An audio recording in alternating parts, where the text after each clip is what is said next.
కామారెడ్డి పట్టణ police station పరిధిలో మద్యం సేవించి వాహనాలు నడిపినటువంటి 24 మందిని సోమవారం రోజున స్థానిక కోర్టు యందు హాజరుపరచగా అందులో 2 వ్యక్తులు బాలకృష్ణ మరియు తిరుపతి రెడ్డికి 1 రోజు చొప్పున జైలు శిక్ష మరియు 1000 రూపాయల జరిమానా, అదేవిధంగా మిగిలిన 22 మందికి 1000 రూపాయల చొప్పున జరిమానా విధించినది. కావున కామారెడ్డి పట్టణ ప్రజలకు తెలియచేయనిదేమనగా మద్యం సేవించి వాహనాలు నడపడం మూలంగా రోడ్డు ప్రమాదాలు జరిగి తమ యొక్క విలువైన ప్రాణాలు పోగొట్టుకోవడమే కాకుండా ఇతరుల యొక్క ప్రాణాలను పోగొడుతున్నారు. కావున ఎట్టి పరిస్థితులలో మద్యం సేవించి వాహనాలు నడిపి మీరు మరియు మీ యొక్క కుటుంబ సభ్యులకు ఆసరాగా ఉండాలని, మద్యం సేవించి వాహనాలు నడపకూడదని వారికి పట్టణ ఇన్స్పెక్టర్ నరహరి కౌన్సిలింగ్ ఇవ్వడమైనది.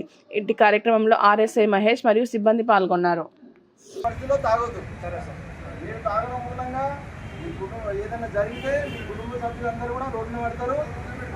ఎదుగుదల కూడా ఏదైనా అయిందనుకో మీ వల్ల ఎదుగుదలైనా కూడా వాళ్ళ కుటుంబ సభ్యులందరూ కూడా రోడ్డు పైన పడతారు. కాబట్టి ఎట్టి పరిస్థితుల్లో మనం తాగొద్దు, పక్క నీరు తాగలేదు, తాగి పని నడవద్దు అని చెప్పి చెప్పాలి. తాగేది ఉంటే ఇంటి వద్ద మాత్రమే తాగుతాము. ఇంటి వద్ద రోడ్డు తాగాలి, ఇంకా పడుకోవాలి, తాగిన తర్వాత పడుకోవాలి. ఎట్టి పరిస్థితుల్లో తాగిన తర్వాత రోడ్డు నుంచి పని రాసుకోవాలి. ఓకేనా? నెక్స్ట్ తాగితే ఓకేనా? ఓకే.